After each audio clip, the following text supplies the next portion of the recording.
আমার মনে হয় যে আপনাদের ভিতরে কেউ হয়তো ব্যাচেলর থেকে থাকবেন, তাদের জন্য হেল্পফুল হবে। আর ব্যাচেলর স্টাডি দিয়ে শুরু করতে চাচ্ছি, এর ভিতরে সবার জন্যই কিছু না কিছু ইনফরমেশন থাকবে, কমন ইনফরমেশন, যেগুলো সবার জন্য হেল্পফুল হবে। তো সুতরাং সবার জন্যই কিছু ইনফরমেশন রয়েছে। আর ব্যাচেলর স্টাডিতে আমি ডিফারেন্ট ইউনিভার্সিটি সম্পর্কে আলোচনা করব সংক্ষেপে, যেহেতু আমার কন্টেন্টটা খুব ব্রড। তো খুব ডিটেলস বলা যাবে না। তারপর কি কি ধরনের কোর্স অফার করা হয় একটু টাচ দিব। আর রিকোয়ারমেন্টস সম্পর্কে বলবো, এবং প্রোস এন্ড কনস সম্পর্কে বলবো। তারপরে মাস্টার্স সম্পর্কে বলবো, রিকোয়ারমেন্টস, অ্যাডভান্টেজ, ডিসঅ্যাডভান্টেজ সম্পর্কে বলবো। পিএইচডি তে বেশি সময় দেওয়ার টার্গেট আছে। আপনাদের কোশ্চেন থেকে যদি প্রশ্ন আসে তখন আরো ডিটেলস বলা যাবে। তো আশা করছি আপনারা প্রশ্ন করবেন। তো ইতালিতে সাধারণত তিন ধরনের ইউনিভার্সিটি আছে। এছাড়াও আছে যেগুলা ইম্পর্টেন্ট না। সাধারণত এই তিন ধরনের ইউনিভার্সিটি গুলো আছে, যেমন স্টেট ইউনিভার্সিটি। তো স্টেট ইউনিভার্সিটি কাইন্ড অফ বাংলাদেশের যে পাবলিক ইউনিভার্সিটি গুলা, যেমন ঢাকা ইউনিভার্সিটি অথবা রাজশাহী ইউনিভার্সিটি, এরকম ইউনিভার্সিটি গুলা যেখানে যে ইউনিভার্সিটি গুলো পাবলিকলি ফান্ডেড, অর্থাৎ গভর্নমেন্ট ফান্ড প্রোভাইড করে। সেখানে ডাইভার্স রেঞ্জ অফ সাবজেক্ট, যেমন ইঞ্জিনিয়ারিং থেকে মেডিসিন থেকে শুরু করে হিউম্যানিটিস, সকল ধরনের সাবজেক্টই ওখানে পাওয়া যাবে। তারপর হচ্ছে টেকনিক্যাল ইউনিভার্সিটিস। তো টেকনিক্যাল ইউনিভার্সিটিস গুলো হচ্ছে স্পেশালাইজড ইউনিভার্সিটি। বাংলাদেশের যে স্পেশালাইজড ইউনিভার্সিটি গুলো আছে, যেমন ইঞ্জিনিয়ারিং স্পেশালাইজড ইউনিভার্সিটি গুলো আছে, বুয়েট, কুয়েট, রুয়েট, চুয়েট, ডুয়েট, এই ইউনিভার্সিটি গুলার মতো এখানে শুধু সায়েন্স বা ইঞ্জিনিয়ারিং রিলেটেড সাবজেক্ট গুলো অফার করে, কোর্স অফার করে। সকল ধরনের সাবজেক্ট এখানে পড়ানো হয়, আর্কিটেকচার থেকে শুরু করে মেকানিক্যাল, সিভিল, সকল ধরনের ইঞ্জিনিয়ারিং সাবজেক্ট গুলো এখানে পড়ানো হয়। আর আলাদাভাবে মেডিকেল কলেজ বা মেডিকেল ইউনিভার্সিটি আমার জানা মতে নাই, কারণ এই যে পাবলিক ইউনিভার্সিটি গুলোই মেডিসিন পড়ানো হয়। তো থেকে থাকতে পারে, এটা খোঁজ করলে হয়তো বা পাওয়া যাবে। আপনাদের যদি কারো ইনফরমেশন দরকার হয়, এটা ইনফরমেশন নেওয়া যাবে। তো টেকনিক্যাল ইউনিভার্সিটি গুলা কয়েকটা এক্সাম্পল, যেমন পলিটেকনিক, আমি যেখানে পিএইচডি করতেছি, পলিটেকনিকো ডি টোরিনো, এটা পলিটেকনিকো ডি মিলানো, এগুলো হচ্ছে টেকনিক্যাল ইউনিভার্সিটিস। আর প্রাইভেট ইউনিভার্সিটিস আছে কিছু, যেগুলা প্রাইভেটলি ফান্ডেড, যেখানে টিউশন ফি অনেক হাই। এবং কিছু কিছু ইউনিভার্সিটিস আছে যেগুলো খুব রেপুটেটেড, অর্থাৎ খুব ওয়েল নন, প্রেস্টিজিয়াস। যেমন বিজনেস স্টাডির জন্য বক্কনি ইউনিভার্সিটি ফেমাস, যারা বিজনেস স্টাডি পড়তে চাচ্ছে তাদের জন্য।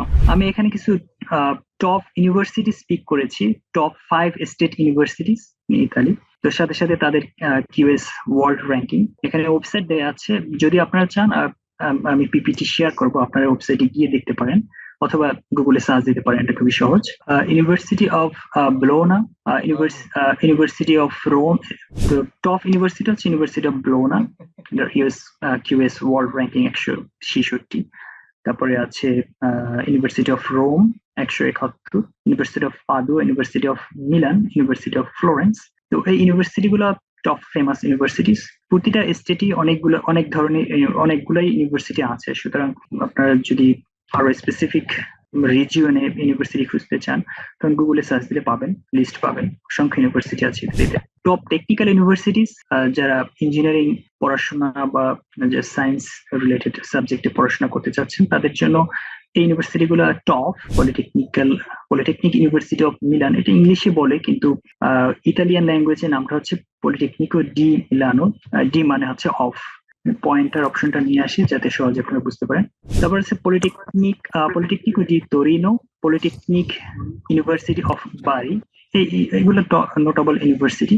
এর বাইরেও কিছু পলিটেকনিক্যাল বা টেকনিক্যাল ইউনিভার্সিটি থাকতে পারে। সংক্ষেপে টিউশন ফি সম্পর্কে একটু বলি। ইতালিয়ান ইউনিভার্সিটিতে পড়াশোনার মূল অথবা প্রধান অ্যাডভান্টেজটা হচ্ছে এখানে টিউশন ফি নাই বললেই চলে। কিন্তু নাই কাদের জন্য এটা বুঝতে হবে, সবার জন্য নাই ব্যাপারটা এরকম না। অর্থাৎ ইতালিয়ান গভর্নমেন্ট পুরো বিশ্বটাকে তারা বিভিন্ন ভাগে ভাগ করেছে ইকোনমিক সিচুয়েশনের উপর নির্ভর করে, অর্থাৎ ডেভেলপিং কান্ট্রিজ, পুর কান্ট্রিজ, এবং হচ্ছে ওকে যেটা বলতেছিলাম যে রিকোয়ারমেন্টস। সো টিউশন ফিটা কারোর জন্য খুব হাই, অর্থাৎ অনেক পে করতে হয়, ইয়ারলি 3,000 থেকে 6,000 পর্যন্ত। সাবজেক্ট ওয়াইজ ভেরি করে, বিভিন্ন সাবজেক্টের বিভিন্ন টিউশন ফি। আবার কারোর জন্য একদমই জিরো, জিরো বললে ভুল হবে, কিন্তু অন্তত পক্ষে ট্যাক্সটা দিতে হয়। যেমন বাংলাদেশিরা, যারা স্টুডেন্ট বাংলাদেশিরা, তারা এখানে শুধু ট্যাক্সটা পে করে, যেটা 160 ইউরোর মতো। তো ইতালিয়ান গভর্নমেন্ট পুরো ওয়ার্ল্ডকে তারা ইকোনমিক জোন হিসাবে ভাগ করেছে, যেমন বাংলাদেশের একটা রেটিং আছে ইকোনমিক সিচুয়েশনের উপর ভিত্তি করে, এবং বিভিন্ন দেশকে এরকম একটা রেটিং এ ওরা একটা ক্যাটাগরাইজ করে ভাগ করেছে। তো স্টুডেন্ট যেখান থেকে আসে সেই কান্ট্রির ইকোনমিক সিচুয়েশনের উপর নির্ভর করে টিউশন ফিটা। ব্যাচেলর স্টাডির ক্ষেত্রে আমি বলছি, বাংলাদেশি স্টুডেন্টের জন্য এটা একটা সুযোগ, যেখানে আসলে তাদের টিউশন ফিটা দিতে হয় না, শুধু রিজিওনাল যে ট্যাক্সটা, অর্থাৎ ইতালিয়ান যে রিজিওনাল গভর্নমেন্ট, এখানে অনেকগুলো স্টেট আছে এবং প্রতিটা স্টেটই আলাদা শাসন, মানে সবকিছুই আলাদা। এই রিজিওনাল গভর্নমেন্টকে যে ট্যাক্স দিতে হয় সেটা মাত্র পরিশোধ করতে হবে, এছাড়া কোনো খরচ নাই। আর বাকি এক্সপেন্স গুলো আমি ধাপে ধাপে বলবো। তারপরে আসে যে তোলক এক্সাম সম্পর্কে বলতে চাই। তোলক এক্সাম হচ্ছে এখানে ব্যাচেলর স্টাডিতে ভর্তি হতে হলে এটা এই তোলক এক্সামটা দিতে হয়। এটা হচ্ছে ইউনিভার্সিটি এডমিশন টেস্ট, বাংলাদেশে যেরকম হয় ঠিক একই ভাবে এখানেও হয়।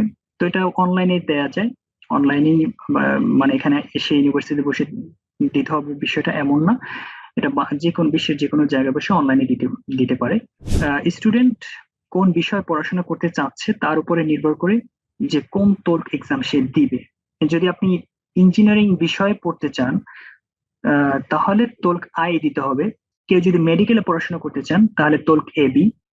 ইকোনমি রিলেটেড সাবজেক্টের জন্য তোলক ই। আবার কেউ যদি ফার্মেসি রিলেটেড সাবজেক্টে পড়াশোনা করতে চান তাহলে তোলক এফ দিতে হবে। ম্যাক্সিমাম তোলক এক্সাম গুলো হচ্ছে ইতালিয়ান ল্যাঙ্গুয়েজ। তোলক আই, তোলক ই এবং তোলক এফ, এই তিনটা হচ্ছে ইংলিশে অফার করে।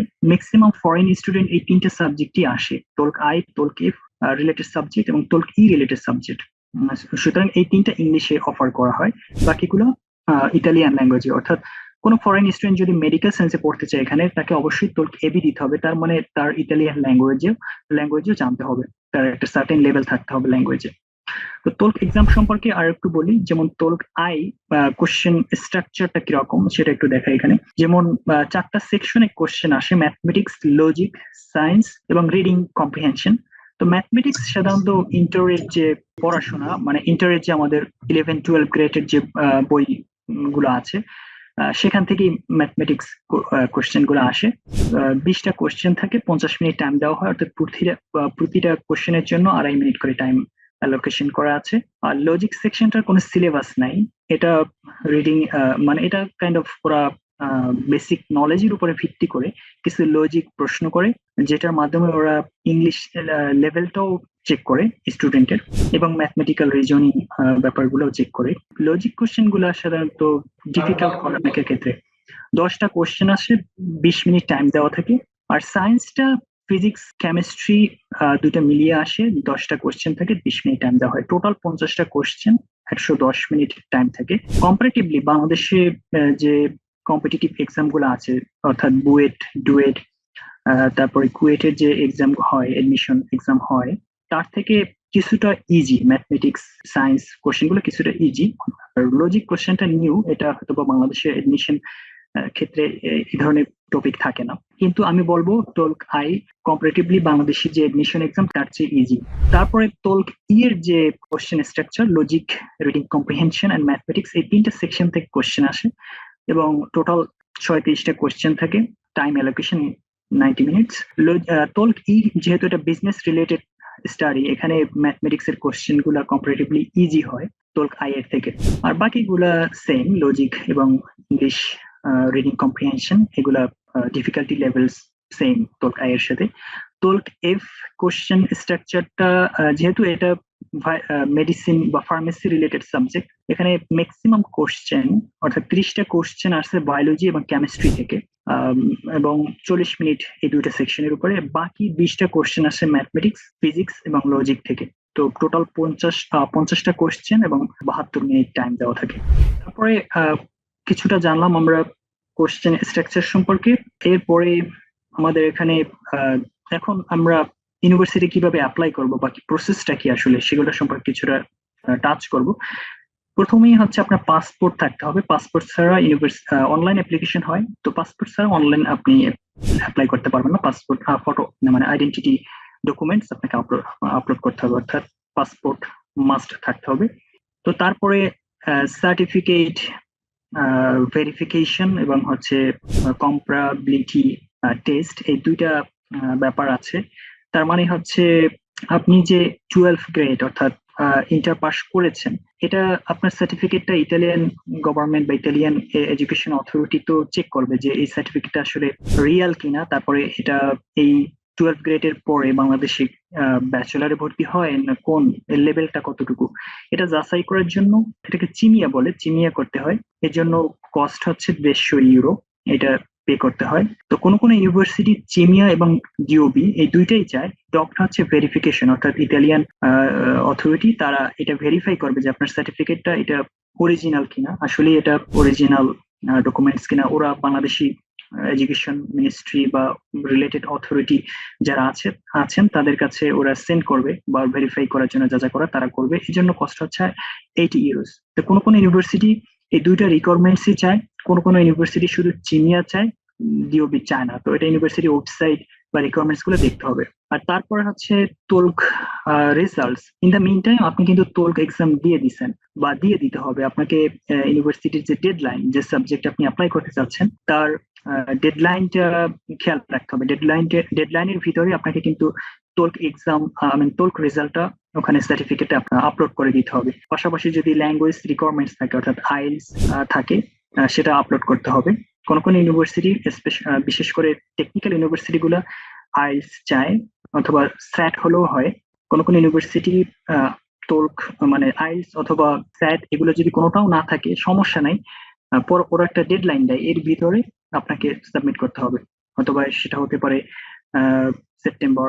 আরেকটা জিনিস বলে রাখি যে ইতালিয়ান ইউনিভার্সিটি কিন্তু বছরে একবার ওরা স্টুডেন্ট নেয়, সেটা হচ্ছে নভেম্বর, অক্টোবর নভেম্বর এই সময় ওরা স্টুডেন্ট নেয়। আর সারা বছর রিক্রুটিং করে বা স্টুডেন্ট এডমিশন প্রসেস চলতে থাকে সারা বছর। ওই সময়টা হচ্ছে এডুকেশন ইয়ার শুরু হয়। আপনাকে একটা ডেডলাইন দিবে, এর মাঝে ইংলিশ বা তোলকটা আগেই দিতে হবে। ইংলিশ আইএলটিএস, বিশেষ করে আইএলটিএসটা আপনাকে আপলোড করতে হবে। কিছু কিছু সাবজেক্টের জন্য ইভেন আইএলটিএস এর দরকার হয় না। আইএলটিএসটা যদি আপনি না আপলোড করতে পারেন বা আপনার যদি কোনোভাবে সম্ভব না হয়, তখন ওদের কিছু কোর্স আছে, ওরা বলে যে এই কোর্স গুলো করতে হবে, তখন এডিশনাল কিছু কোর্স আপনাকে নিতে হবে এখানে এসে। ঠিক আছে, এর মাঝে যদি আপনি পেয়ে যান তাহলে তো সমস্যা নেই। এরপরে প্রি এনরোলমেন্ট আপনাকে একটা ডকুমেন্টস পাঠাবে, অর্থাৎ প্রি এনরোলমেন্ট বলা হয় কাইন্ড অফ অ্যাকসেপ্টেন্স লেটার।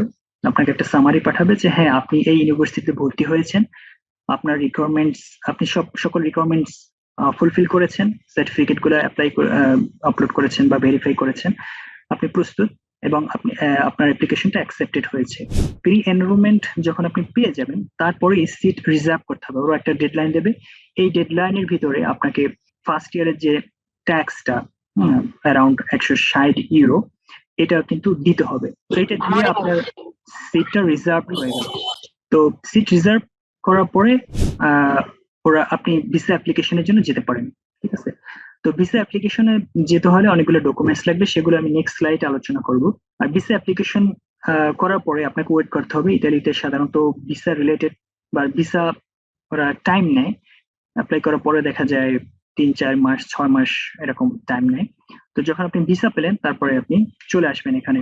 এখানে এসে আবার এনরোলমেন্ট করতে হবে, এটাকে বলে ফিজিক্যাল এনরোলমেন্ট অর্থাৎ রিয়াল এনরোলমেন্ট। আগে যেটা করেছেন প্রি এনরোলমেন্ট, ওটা কিন্তু অ্যাকচুয়াল এনরোলমেন্ট না, ওটা শুধু ভিসা অ্যাপ্লিকেশন করার জন্য আপনাকে একটা সামারি পাঠাবে, অ্যাকসেপ্টেন্স লেটার পাঠাবে। আর সকল কিছু ভিসা পাওয়ার পরে আপনাকে ইউনিভার্সিটিতে এসে যে অরিজিনাল সার্টিফিকেট গুলো দিতে হবে, আর সেটাকে বলা হয় প্রি রিয়াল এনরোলমেন্ট। এখানে একটা জিনিস মিস করেছি, সেটা হচ্ছে সার্টিফিকেট ইতালিয়ান অথরিটি থেকে তো আপনাকে জিমে এবং ডিওবি করতেই হবে। এর বাইরে কিন্তু বাংলাদেশ অথরিটি থেকেও আপনাকে কিছু আপনার সার্টিফিকেট গুলা অ্যাটেস্টেশন করতে হবে, যেমন এডুকেশনাল বোর্ড থেকে করতে হবে। এবং এটার একটা সিকোয়েন্স আছে, যেমন এডুকেশনাল বোর্ড থেকে করে তারপরে এডুকেশনাল মিনিস্ট্রি থেকে করতে হবে, তারপরে নোটারি করতে হবে, নোটারাইজেশন করতে হবে এডুকেশনাল মিনিস্ট্রির পরে। আর নোটারি করার পরে ফরেন মিনিস্ট্রি থেকে আপনি অ্যাটেস্টেশন করবেন বা ভেরিফাইড বা অ্যাটেস্টেশন করবেন। আর তারপরে যদি প্রয়োজন হয়, কখনো এমবেসি থেকে অ্যাটেস্টেশন লাগে। কোরিয়ার ক্ষেত্রে আমি যেটা দেখেছি, কোরিয়ান এমবেসি অ্যাটেস্টেশন করে দেয়, সেটাও দরকার হয়। কেউ যদি কোরিয়া যেতে চান তার ক্ষেত্রে 5টা কাজ করতে হবে: education board, education ministry, foreign ministry এবং এমবেসি। নোটারাইজেশন করতে হবে, এটা মিস হয়েছে। আচ্ছা, আরেকটা ব্যাপার, যারা ইউনিভার্সিটির সার্টিফিকেটটা কিন্তু আবার এডুকেশন বোর্ড থেকে হবে না, সেটা ইউনিভার্সিটি অ্যাটেস্টেশন করে দিবে। এই প্রসেস গুলা হয়তো আপনারা জানেন। নেক্সট স্টেপে চলে যাই। এরপরে আসি ভিসা অ্যাপ্লিকেশন। আপনার কি কি ডকুমেন্টস লাগবে সংক্ষেপে একটু বলি। যেমন ভিসা অ্যাপ্লিকেশন ফর্ম, এটা ইতালির ক্ষেত্রে আবার ইতালিয়ান এমবেসি ভিসা প্রসেস, ওরা শুধু ভিসা প্রসেস করে কিন্তু ভিসা অ্যাপ্লিকেশন ওরা নেয় না সরাসরি। অর্থাৎ আপনাকে থার্ড পার্টিস যে ইনস্টিটিউশন গুলো আছে সেখানে যেতে হবে। যেমন বিএফএস গ্লোবাল আছে, গুলশানে অনেকগুলো শাখা আছে। তো ওদের কাছে আপনাকে অ্যাপ্লাই করতে হবে। অনলাইনে আপনি ওদের চেকলিস্ট পাবেন যে কি কি ডকুমেন্টস লাগবে। তো যারা স্টুডেন্ট ভিসা আসে সাধারণত লং টাইম মেয়াদি আসে, 1 বছর মানে 3 মাসের চেয়ে বেশি হলেই তখন তাকে ডি টাইপ ফর্ম দরকার হয়। এগুলো আপনার যদি বিএফএস এর চেক লিস্ট আছে অনলাইনে ডাউনলোড করে নেবেন, তাহলে আপনি ওখানে কি কি ডকুমেন্টস লাগবে লিস্ট করা থাকবে, সব আপনি নিয়ে নেবেন। পাসপোর্ট লাগবে। পাসপোর্ট অরিজিনাল, আপনার অরিজিনাল পাসপোর্টটা ওদের দিতে হবে। এবং অনেক ক্ষেত্রে যারা স্টুডেন্ট বিষয়ে আসে অনেকেই বলে যে পাসপোর্ট সকল মানে পাসপোর্টের ফটোকপি ওরা চায়, এটাও দিতে হতে পারে। পাসপোর্ট সাইজ ফটোগ্রাফস এর কিছু ইনস্ট্রাকশন আছে, অবশ্যই সেগুলো ফলো করতে হবে, স্ট্রিক্টলি ফলো করতে হবে। আপনার যদি ডাইমেনশন যদি ভিন্ন হয় এমবেসি রিকোয়ারমেন্ট ছাড়া, তখন কিন্তু ওরা অ্যাকসেপ্ট করবে না। অ্যাকসেপ্টেন্স লেটার, যেটা আমরা প্রি এনরোলমেন্ট সার্টিফিকেট বলেছিলাম, ইউনিভার্সিটি যেটা আপনাকে সেন্ড করবে, সেগুলো সব অ্যাপ্লাই করতে হবে। তারপরে প্রুফ অফ অ্যাকোমোডেশন, এটা হচ্ছে আপনি ভিসা অ্যাপ্লিকেশনের আগেই ইতালিতে আপনি কোথায় থাকবেন সেখানে সেই কন্ট্যাক্ট পেপারটা আপনাকে অ্যাটাচ করতে হবে ভিসা অ্যাপ্লিকেশনের সাথে। ফাইন্যান্সিয়াল মিনস, অর্থাৎ আপনি যেখানে পড়তে আসতেছেন, আপনি তো এখন স্কলারশিপ পাননি। স্কলারশিপ ব্যাপারটা হচ্ছে আপনি যখন এখানে আসবেন তখন অ্যাপ্লাই করবেন, তার আগে কিন্তু আপনি পাবেন না। স্কলারশিপের ব্যাপারে কিছু কিছু জিনিস মিস করেছি। যেমন আমি আগে একটা ব্যাপার বলেছিলাম যে ইউনিভার্সিটি টিউশন ফি নাই 160 ইউরো, কিন্তু আপনার এখানে কিন্তু লিভিং এক্সপেন্স আছে, অর্থাৎ মাসে এখানে বাসা ভাড়া অত্যাধিক বেশি। বাংলাদেশিরা যারা মেস করে থাকে, অর্থাৎ এক রুমে 2 জন 3 জন করে থাকে, ওরাও মান্থলি 150 ইউরো 200 ইউরো করে শুধু রেন্ট যায়। তারপরে খাবার কস্ট আছে, যাতায়াত আছে। তো সব মিলে ভালো একটা অ্যামাউন্ট আপনাকে খরচ করতে হবে। তো যদি আপনি এখানে এসে রিজিওনাল স্কলারশিপ বলে, এটা রিজিওনাল গভর্নমেন্ট ফরেনারদেরকে স্কলারশিপ দেয়, তো ওখানে অ্যাপ্লাই করতে হয়। এখানে অ্যাপ্লিকেশনটা আসার আগেই শুরু হয়, কিন্তু স্কলারশিপটা পেতে পেতে তখন অলরেডি ক্লাস শুরু হয়ে যায়। তার মানে আপনি এখানে তখন প্রেজেন্স। তো আপনি যদি ওই স্কলারশিপটা পান, তখন আপনার কন্ট্যাক্ট লাগবে, অর্থাৎ আপনার বাসা আছে এটা দেখাতে হবে, এবং সেটা খরচ কত, এই খরচটাও গভর্নমেন্ট প্রোভাইড করবে। তার মানে জিরো কস্ট, যে ওরা কিন্তু আপনার বাসা খরচও দিচ্ছে এবং টিউশন ফিও দিচ্ছে। সুতরাং খুব বেশি একটা খরচ হবে না, টোটাল বাসা থেকে নিয়ে আসতে হবে না। আর এখানে কিছু পার্ট টাইম জবের অপরচুনিটি আছে, অনেক স্টুডেন্ট করে, তো সেগুলো করলে মোটামুটি ভালোভাবেই চলে যাবে। আর হেলথ ইন্স্যুরেন্স লাগবে ভিসা অ্যাপ্লিকেশন করার জন্য। ভিসা বিএফএস গ্লোবাল ওদের একটা লিস্ট আছে, ওখান থেকেও হেলথ ইন্স্যুরেন্স নিয়ে যায় 1 বছরের জন্য। অথবা বিভিন্ন বিভিন্ন ইন্টারন্যাশনাল অথরিটি আছে, বিভিন্ন সাইট আছে, ওখান থেকেও নেওয়া যায়। সাধারণত এমবেসি থেকেই নেয়, কম খরচে 20 থেকে 22 হাজার টাকা খরচ করলে ওরা 1 বছর একটা হেলথ ইন্স্যুরেন্স দেয়। আর স্টুডেন্টদের জন্য এখন ইতালিয়ান গভর্নমেন্ট হেলথ ইন্স্যুরেন্সটা কঠিন করে দিচ্ছে, প্রায় 700 ইউরো করে দিতে হবে যারা স্টুডেন্ট পার ইয়ার। হেলথ ইন্স্যুরেন্স ছাড়া এখানে আরো কিছু ডকুমেন্টস আছে, সেগুলো হবে না, যেমন রেসিডেন্স পারমিট হবে না। এটা একটু কঠিন হয়ে গেল স্টুডেন্টদের জন্য, কিন্তু অন্যান্য আরো যারা বাংলাদেশ থেকে যারা প্রোভাইড করে যে হেলথ ইন্স্যুরেন্স গুলো, এগুলো শুধু ভিসা অ্যাপ্লিকেশন করার জন্য। ওই হেলথ ইন্স্যুরেন্স এখানে এসে খুব একটা সাপোর্ট করবে না যদি কেউ সিরিয়াস ডিজিজ থাকে বা নিয়মিত হসপিটালে যেতে হয়, ডক্টরের সাথে ভিজিট করতে হয়, তখন এগুলোর আসলে বাংলাদেশি যে হেলথ ইন্স্যুরেন্স ইয়ে আছে, যারা আছেন ওটা বেশি একটা কভার করে না, কাজ করে না। সুতরাং ইতালিয়ান গভর্নমেন্ট থেকেই তখন নিতে হবে। তারপরে আসি রিটার্ন টিকিট। এটা কিন্তু অরিজিনাল টিকিট না। বিভিন্ন ওয়েবসাইট আছে যারা হচ্ছে দামি টিকিট বিক্রি করে। $20 থেকে $25 খরচ করলে ওরা ভেরিফিকেশন সহই ওরা টিকিট দিবে আপনাকে, অর্থাৎ ইটিনারারি বলে আপনি যেখানে কবে আসতে যাচ্ছেন এবং কবে ব্যাক করবেন। আর রিটার্ন টিকিট সাধারণত স্টুডেন্টের জন্য ইম্পর্টেন্ট না, স্টুডেন্টের জন্য ওয়ান ওয়ে টিকিট বেটার, কিন্তু ওদের দেখাতে হয়। এটা খুব বেশি ইম্পর্টেন্ট একটা ডকুমেন্টস না। একাডেমিক ডকুমেন্টস গুলো আপনাকে আবার দিতে হবে। ট্রু কপি, অর্থাৎ আপনার যে অলরেডি অ্যাটাস্টেশন করেছেন সার্টিফিকেট গুলা, ফটোকপি অ্যাটেস্টেশন করেছেন সেগুলো কিন্তু এখন ট্রু কপি, অর্থাৎ ওইগুলাই অরিজিনাল কপি। এমবেসি কে এগুলো দিবেন না, এগুলো ইম্পর্টেন্ট ডকুমেন্টস, আপনার ইন ফিউচার লাগতে পারে। এমবেসি কে আপনি ফটোকপি দিলেই হবে, ট্রু কপি দেওয়ার দরকার নেই। ল্যাঙ্গুয়েজ প্রফিসিয়েন্সি যদি রিকোয়ার্ড, মানে ইউনিভার্সিটি যদি লাগে চায়, তখন আপনাকে প্রুফ অফ ইটালিয়ান অথবা English language proficiency certificate, IELTS বা অন্যান্য যে সার্টিফিকেট গুলো আছে সেগুলো সাবমিট করতে হবে। অনেক ক্ষেত্রে এই ল্যাঙ্গুয়েজ প্রফিসিয়েন্সিটা হচ্ছে ইউনিভার্সিটি রিকোয়ারমেন্টস, এটা কিন্তু এমবেসি রিকোয়ারমেন্টস না, কিন্তু অনেক স্টুডেন্ট এটা সাবমিট করে সাধারণত অনেক ক্ষেত্রে ভিসা অফিসারকে কনভিন্স করার জন্য। অনেক ক্ষেত্রে আমি শুনেছি যে এটা অ্যাকসেপ্ট করে, এটা চেয়ে নেয় যে তোমার আইএলটিএস সার্টিফিকেট আছে কিনা। অনেক ক্ষেত্রে আবার রিজেক্ট করে দেয়, যেমন আমার ক্ষেত্রে আমি যখন অ্যাপ্লাই করেছি ওরা আমার আইএলটিএস সার্টিফিকেট নেয়নি। তো এটা ডিপেন্ড করে, তবে সাথে রাখাই ভালো। অ্যাডভান্টেজ যদি বলতে চাই তাহলে ইতালিয়ান কালচার অনেক historical country, historical city, rich culture, আর কোয়ালিটি এডুকেশন সিস্টেম এবং তাদের course materials of course very high. এর বাইরে কস্ট ইফেক্টিভনেস আমি যদি কম্পারেটিভলি অন্যান্য কান্ট্রি থেকে, যেমন নর্ডিক কান্ট্রি গুলো, ফিনল্যান্ড, নরওয়ে, কানাডা, ইউএস এর সাথে যদি তুলনা করি, ইতালি এডুকেশন কস্ট লোয়েস্ট, মানে অনেক কমই ভালো এডুকেশন পাওয়া যায় এখানে। তারপরে লিভিং এক্সপেন্সও কম্পারেটিভলি অন্যান্য কান্ট্রি গুলোর থেকে অনেক কম, যদিও এখন ইউরোপিয়ান কান্ট্রি গুলো অনেকটা ক্রাইসিস চলছে, ইকোনমিক্যাল ক্রাইসিস, লিভিং এক্সপেন্স বাড়তেছে, ইতালিতেও অনেক বেড়েছে। তারপরও স্টিল আমি বলবো যে এখানে লিভিং এক্সপেন্সটা কম জার্মানি বা নেদারল্যান্ডস বা নর্ডিক কান্ট্রির তুলনায়। কিছু ডিসঅ্যাডভান্টেজেস আছে, ল্যাঙ্গুয়েজ ব্যারিয়ার। অনেকে মনে করতে পারে ইতালিয়ান ইউরোপিয়ান কান্ট্রি অর্থাৎ সবাই ইংলিশ ল্যাঙ্গুয়েজে কথা বলতে পারে, কিন্তু ব্যাপারটা এরকম না। এখানেও লোকাল মার্কেটে বা লোকাল পিপল কিন্তু ইংলিশ বুঝে না এবং বলতেও পারে না, ওরা ইতালিয়ান ভাষায় কথা বলে। তো আপনাকে একটু আধটু বা জব পেতে হলে, এখানে যদি পার্ট টাইম জব করতে হয়, অবশ্যই ল্যাঙ্গুয়েজ জানতে হবে, ভাষা শিখতে হবে। আর এমনি ইনস্টিটিউশনে ব্যাচেলরদের জন্য most of the courses are being offered in Italian language for bachelors, কিন্তু মাস্টার্সে অধিকাংশ কোর্স, অর্থাৎ মানে ম্যাক্সিমাম কোর্স ইংলিশেও পাবেন। ঠিক আছে, তো এডুকেশনাল সিস্টেমে যদি আমি বলি, তাহলে আপনাকে যদি ব্যাচেলারের জন্য আসেন ভাষা শিখতে হবে, ইতালিয়ান ভাষা শিখতে হবে। আর যদি মাস্টার্স এর জন্য আসেন, ইতালিয়ান ভাষা শিক্ষা ইম্পর্টেন্ট না, কিন্তু জব পাওয়ার ক্ষেত্রে ভাষা ইম্পর্টেন্ট। ব্যুরোক্রেসি, গভর্নমেন্ট খুব টাইম নেয় কোনো একটা ডকুমেন্টস, ভিসা অ্যাপ্লিকেশন থেকেই শুরু করি। ভিসা অ্যাপ্লিকেশন করার পরে আপনাকে 4 মাস 6 মাস টাইম নিবে ওরা প্রসেসিং করতে, যেটা খুবই স্লো।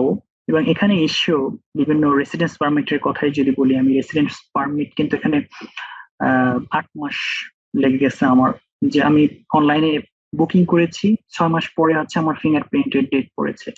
তারপর এটা পেতে আরো 2 মাস, আরো 3 মাস সময় লেগেছে, 5 মাস, 5 দিন 8 মাস সময় লেগেছে আমার। কিন্তু কিন্তু ইতালির ক্ষেত্রে, কোরিয়ার ক্ষেত্রে যেটা হয়েছিল যে 2 উইকস, আপনি অ্যাপ্লাই করার পরে 2 সপ্তাহের মধ্যে আপনাকে পাঠিয়ে দিবে, আপনার যেতেও হবে না, আপনাকে পাঠিয়ে দেবে বাসায়, আপনি পোস্টে পেয়ে যাবেন। আর ইতালিতে আপনাকে বারবার যেতে হবে, হাজার হাজার মানুষ এখানে সারা দিন বসে থাকতে হবে সিরিয়ালে। আর জাপানের ক্ষেত্রে আরো সহজ, আপনি যখন এয়ারপোর্ট থেকে ঢুকবেন সাথে আপনার রেসিডেন্স পারমিটটা হাতে ধরিয়ে দিবে। তো এটা Korean, Japan, Chinese, they are very fast, কিন্তু ইতালিয়ান বা ইউরোপিয়ান তারা সিস্টেমটা অনেক স্লো করে রাখছে। লিমিটেড জব প্রসপেক্টস, ইতালিয়ান মার্কেটটা ছোট, যদি আপনি ভাষা জানেন কোনো সমস্যা নাই, যদি স্কিল থাকে জব মার্কেট অবশ্যই আছে, কিন্তু স্টিল লিমিটেড, আপনাকে মুভ করতে হতে পারে। কিন্তু একটা সুবিধা আছে, যেহেতু এটা একটা ইউরোপিয়ান ইউনিয়নভুক্ত কান্ট্রি, তার মানে আপনার জব মার্কেট কিন্তু এদেশে না থাকলেও আপনি সহজেই জার্মানি বা আদার্স যে 26 কান্ট্রিজ আছে, যে কোনো জায়গায় আপনি মুভ করতে পারছেন।